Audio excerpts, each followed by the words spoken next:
처음이야 머신러닝 강의 시작하도록 하겠습니다. 이번 시간에는 연관규칙에 대해서 살펴보도록 하겠습니다. 어소시에이션 룰인데요. 대규모 데이터셋에서 변수들 간의 흥미로운 관계를 찾아내는 비지도 학습 기법이 되겠습니다. 그래서 조건 A와 결과 B의 형태인 A 화살표 B 이렇게 하면 A를 구매했을 때 B도 구매한다 와 같은 패턴을 발견하는 데 사용합니다. 그래서 장바구니 분석이라는 별칭으로도 쓰입니다. 자, 그러면 이 연관규칙에 필요한 지표들에 대해서 살펴보도록 하겠습니다.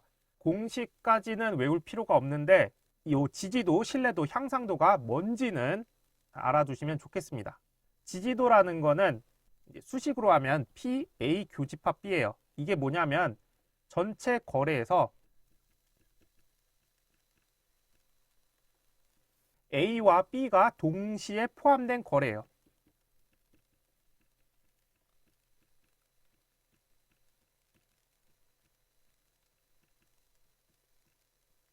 그래서 전체 거래 중에서 항목 A와 B를 동시에 포함하는 거래의 비율이 되겠습니다. 그 다음에 신뢰도는 뭐냐? 신뢰도는 B바 A이긴 한데 요게 PA분의 PA 교집합 B예요. 이게 뭐냐면 A가 포함된 거래분에 A, B가 동시에 포함된 거래가 되겠습니다.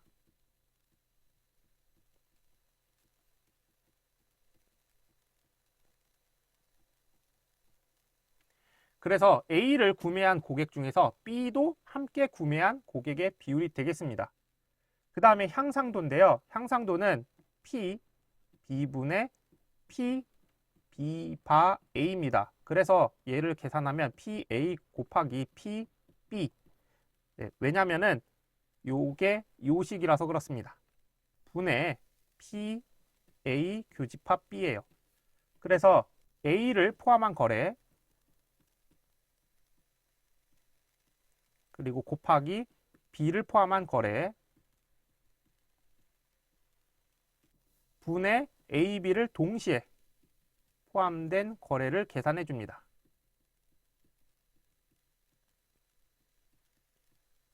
그래서 이 향상도의 의미는 A를 샀을 때 B를 살 확률이 아무 조건 없이 B를 살 확률보다 얼마나 높은가를 나타내는 지표가 되겠습니다.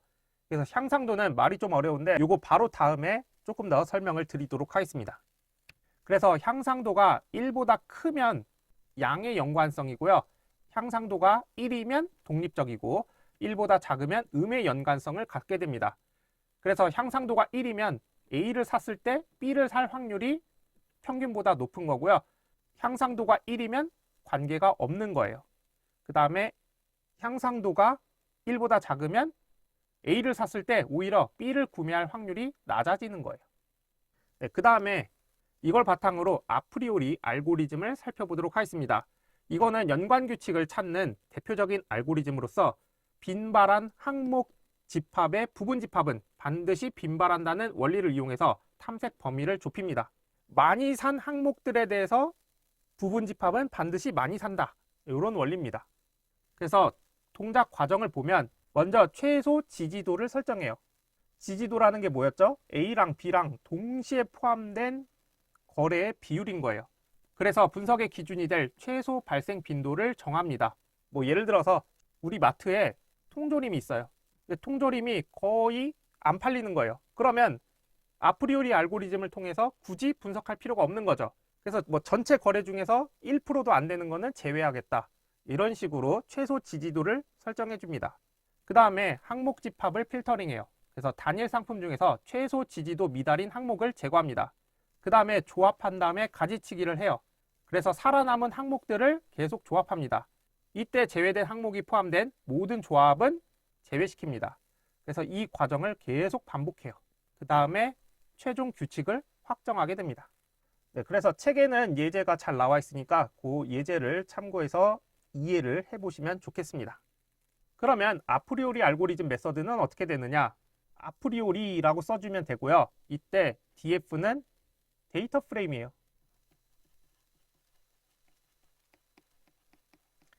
이때 중요한 거는 이 데이터 프레임이 0과 1 또는 true랑 false로 되어 있는 값이어야 돼요. 그래서 있는지 없는지 요 데이터여야 되고요. 그 다음에 min support는 최소 지지도, 그 다음에 use call name은 상품명을 표시할지 여부인데 헷갈리기 때문에 보통은 true를 많이 씁니다. 그리고 나서 이 아프리오리 함수를 실행하게 되면 이런 결과를 얻을 수가 있는데, support는 지지도를 얻을 수가 있어요. 그 다음에 items는 최소 지지도를 통과한 상품들의 조합을 나타냅니다. 자, 최종적으로는 이 연관 규칙을 하고 싶은 거예요. 아까 아프리오리 알고리즘을 동작시킨 다음에 어소시에이션 룰스를 통해서 최종적으로 연관 규칙을 생성하게 됩니다. 이때 df는 데이터 프레임이에요. 아까 아프리오리 함수를 돌렸을 때 그 결과예요.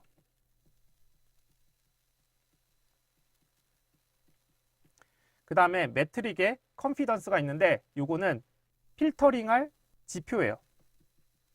그래서 만약에 신뢰도를 기준으로 필터링하고 싶다라고 하면 컨피던스,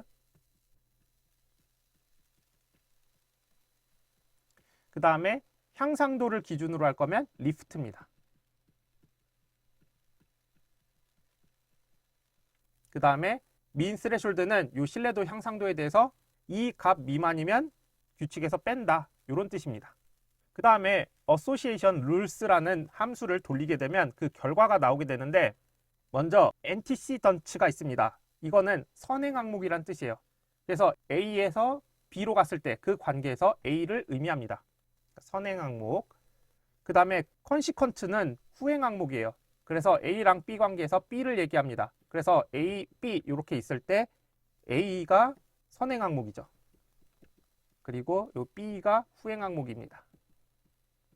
그 다음에 지지도, 신뢰도, 향상도가 나오는데, 지지도는 서포트, 그리고 신뢰도는 컨피던스, 향상도는 리프트가 됩니다. 자, 그러면 코드를 보도록 하겠습니다. 아프리오리 알고리즘이랑 어소시에이션 룰 함수를 사용하기 위해서 임포트를 시킵니다. 그리고 나서 여기 코딩에 필요한 데이터를 이렇게 생성했습니다. 이때 의미가 뭐냐? 첫 번째 고객은 빵을 샀고 우유를 샀고 계란과 치즈는 안 산 거예요. 이런 식으로 0과 1 형태의 데이터로 나타냅니다. 자, 그러면 두 번째 고객은 우유랑 계란을 산 거고요. 세 번째 고객은 빵, 우유, 계란을 산 거죠. 이런 식으로 해석을 할 수 있고요. 이거를 데이터 프레임으로 변환해 줍니다. 그 다음에 아프리오 알고리즘에 이 df 값을 넣고요.